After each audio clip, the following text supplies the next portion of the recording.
Welcome to On The Bit. I'm Dave from Dream Thoroughbreds, and with me is Lenny from Bluegrass, Bloodstock. How are you, Lenny? Good, Dave. That's good, mate. Tough start to the Sydney Autumn Carnival last week, mate. The heavy track dented a few aspirations. Yes, it certainly did. And it's Golden Slipper Day this Saturday, probably one of the best days of racing of the year. Every single race is a group race on the race card. But again, we're looking at a slow to heavy track, and it'll make another tough day on the punt, I would suggest. Yep. But first of all, mate, is the richest 2-year-old race in the world, the $3.5 million Group 1 Golden Slipper for 2-year-olds only. It's set weights over 1,200 metres, mate. And imagine the track will be slightly chopped up by race 8. So who do you like in the slipper, mate? Dave, it's pretty tough, like just not knowing what this track's going to be. Well, on what I've done here, I've got Earthquake. I think she's a very, very good filly. Superstar. Her win again was dominant. Obviously, in these conditions of this race, she gets 2 kilos off the boys, which makes it virtually impossible for them to beat her. But the big worry is you're taking $2.60 if it's a heavy track. On a slow track, I'd be happy to take her at that price, but on a heavy track, I think she might come back, she might handle it. I don't know, like there's a horse in the race where if it was heavy, I'd probably have something on Moss Fun at the 550. So I'll really play it like, it just depends on that track, but if that track's slow, Earthquake is on the bit for me. It's hard when 2-year-olds running on most of them are running on the wet track for the first time, so you can't really predict whether they'll handle it. Either Earthquake just wins because she's a total superstar, or it's a raffle of a race, really. Moss Fun has won on slow track before, and the Mossman breed tend to like the rain affected tracks. And she's better value than Earthquake at the 550. There was only a length between them last start, so she'll also should be able to get a nice run in the race. I do think that Cornrow was probably the best run last start in the Todman Stakes of the male division. And that's a key lead up to the slipper. He should really enjoy the 1200. I think he'll be the type of horse, he'll be rock hard fit. He's been up for a good amount of time, but he looked like he hadn't trained off after his last start. I think he'll be very strong at the end of the 1200 metres, and $15 each way. I just thought he was a nice chance at the each way odds. The second Group 1 of the day, mate, is the $1.5 million weight for age Group 1 BMW over 2400 metres. And this is a real ripper race, mate. It's come up really well this year, very competitive. It's one of my favourite races, actually, Dave, at 2400 metres, weight for age. Yeah. Group 1, I don't know where the leader's going to be in this race. It doesn't seem to be a hell of a lot of speed. Yeah, I think it might sort of be a sit and sprint. Best horse in the race for mine is Fiorente. Obviously, the last start, hindsight's a beautiful thing, but I think probably shouldn't have been at the 2000. Probably should have stepped up, wanting the further trip. He gets that now. He gets the 1.5 miles. He handles the wet ground. Yep. If it was a handicap, they'd be getting weight off him at the weight for age conditions. Yeah, he's suited. He's well in at the weights. From the good gate, he's going to get a good run, and I think 1.5 miles, just to see the best horse winning, and that's Fiorente for mine. It's probably been aimed at this rather than the Randvet last start. I was really taken by the run of Lurs de Kers in the Australian Cup early last month, and I think this race was always going to be the better target race for her. She's got good form back in Ireland on softish tracks, and this mare came to Australia with big wraps on her. I expect the track to be more like a 2600 metre type slog, and it'll only really suit the strong stayers, and I think she'll revel over the last 200 to 300 metres of this race. I think she'd probably be rated nearly the best stayer in this field other than Fiorente. And obviously on the weight you'd favour Fiorente, but I really didn't like the way he went last start, so I prefer to be on the mare at the $11 each way, and I think she's right in this race, so I really like her on the bit. There's another Group 1, there's third Group 1 of the day, is the Vinery Stud Stakes over 2000 metres for 3-year-old fillies only, and I really like this race as a betting opportunity. Who do you like, mate? I like Melbourne filly Dave Solicit. Yep. Put a line through her last start. Yeah, you did. The track was just off. She was on the fence. You're getting 550 about this filly. Set weights. 2,000 metres now. That the trip she's getting to is what she wants. Yeah. Matty Alden's got a great record when he takes horses to Sydney. For mine, she's going to get the good speed. Forever Love will come across from the wide gate. She'll sit in behind them, and I think she'll be too good, Dave. Yeah, she's definitely one of my favourites, and I really like her. I like two horses, and I'm going to put this one on top.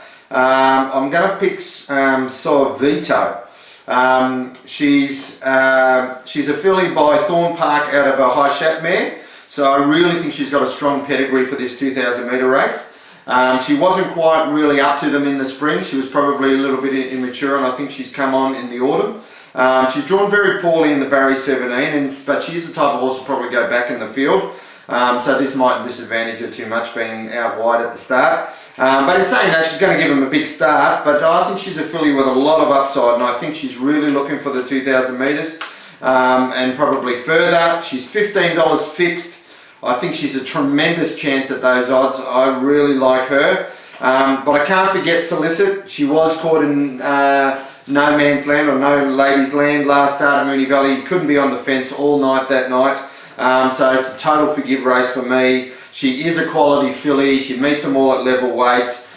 She's beaten a short margin in the VRC Oaks last year. So, the 2,000 metres is not going to be a problem. She'll be in a much better position on Saturday.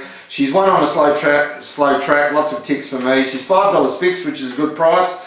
I don't mind having a ticket on her as well, and I'd throw them both in for the Quinella for a big result.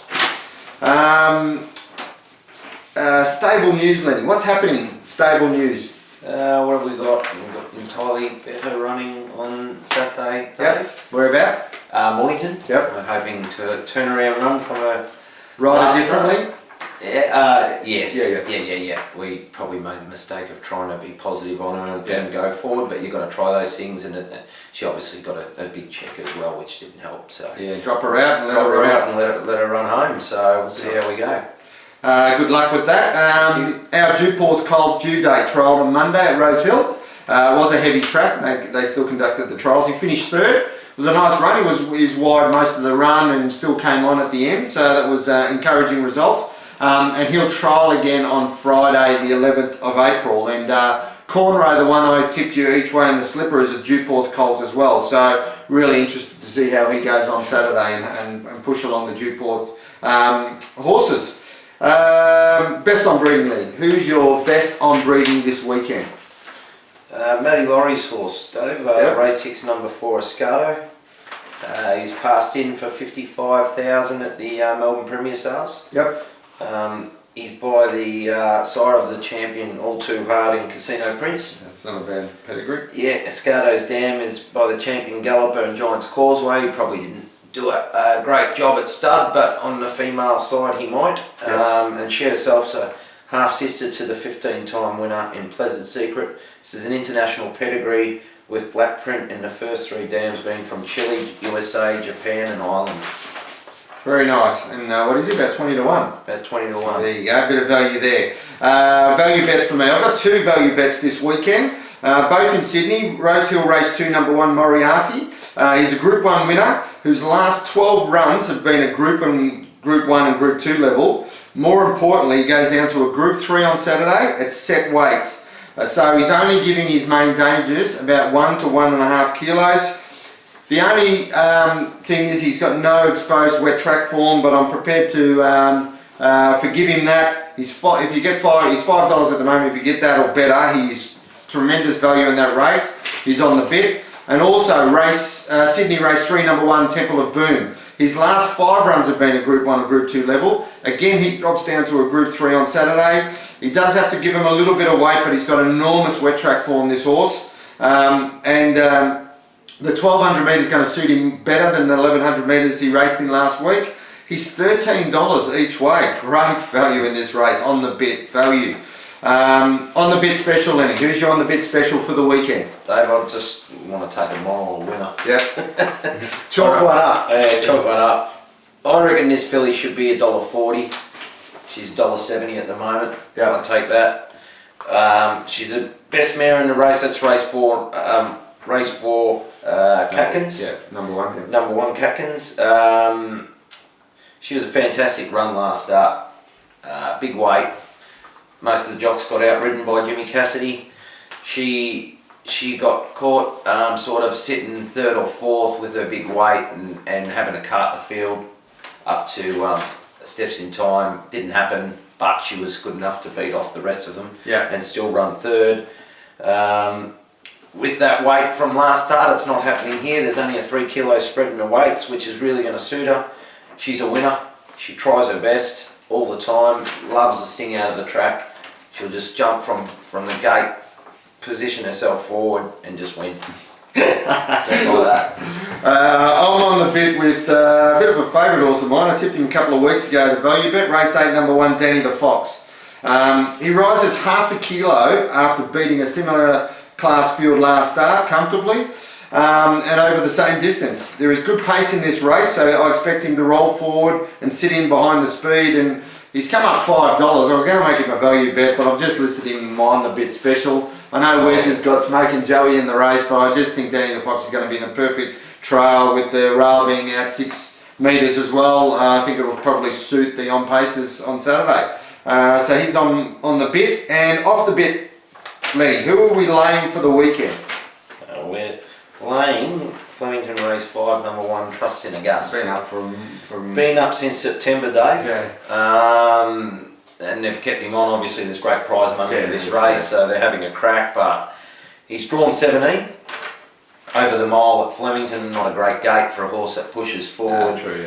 Yeah. First time at the mile, first time at the track. There's a few worries there that as a $5 chance. I wouldn't be taking that price about him.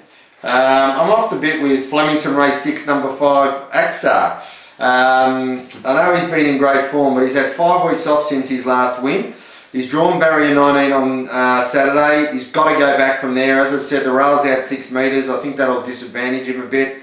I know he's being aimed at the Warrnambool Cup in May, so I just don't think they can keep him up. I think he'll need the run just to get him peaked up for that Warrnambool Cup run. So I can't see him winning here. He's come up $2.80 favourite. It's just too short for mine in a race that's pretty open for mine. So yeah, as I said, Golden Slipper Day, great day's racing, equivalent to Derby Day in Melbourne.